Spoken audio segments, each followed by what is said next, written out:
This is Greg. Welcome back to 20-Minute Collaborations. This is the version that we are reading the Thursday thoughts, emails, and getting a little bit more into the detail if provided. This week's question comes from Bryce from Boise, Idaho. He asks, when you address developing the building blocks of collaborative intelligence, you always begin with self-awareness. Is this intentional or is it just how you explain them? Hi, Bryce, and everyone listening. This is very intentional. You are correct. The fast answer, collaboration starts with you.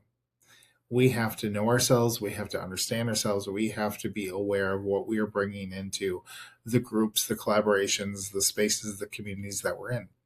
We begin with awareness of self for multiple reasons. First, it is so we know how we are showing up in the collaboration, just like I said.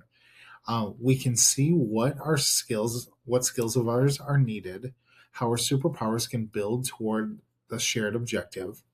And this creates limits on what is not possible to do or what we're not responsible for.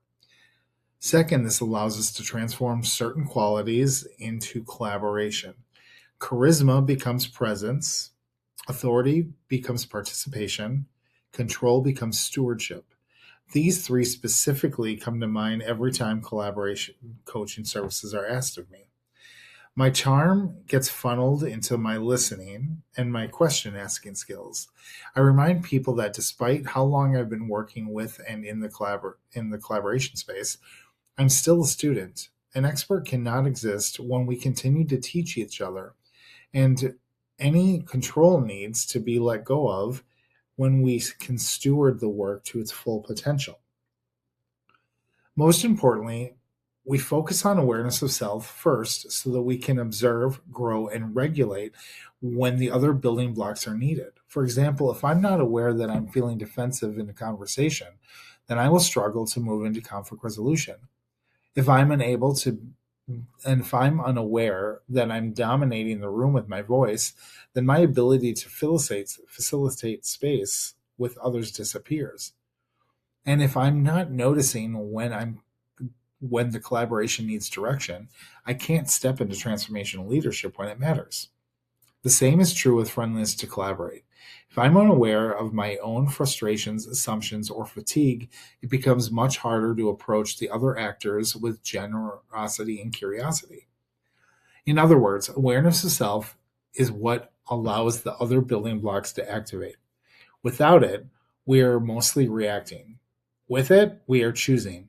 Collaboration thrives when people are choosing how they show up instead of simply reacting to what is happening around them. That's why we start here, not because awareness of self is more important than the other building blocks, but because it is the one that allows us to access them when they're needed most. I'm so grateful for this question, so thank you. And I'm going to leave us with the reflection question this week of, what shifts in your collaborations when you pause long enough to notice how you're showing up? We're right now teaching the Introduction to Collaborative Intelligence class, and one of the participants brought up one of my favorite questions, but she said it in her way. How do you want to show up in this moment? What is going on that is showing you how the best version of you can show up right now?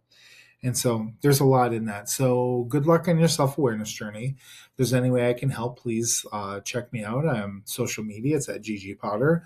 My personal website is ggpotter.com. And you can check out more about the International Institute on Collaboration at iionc.org.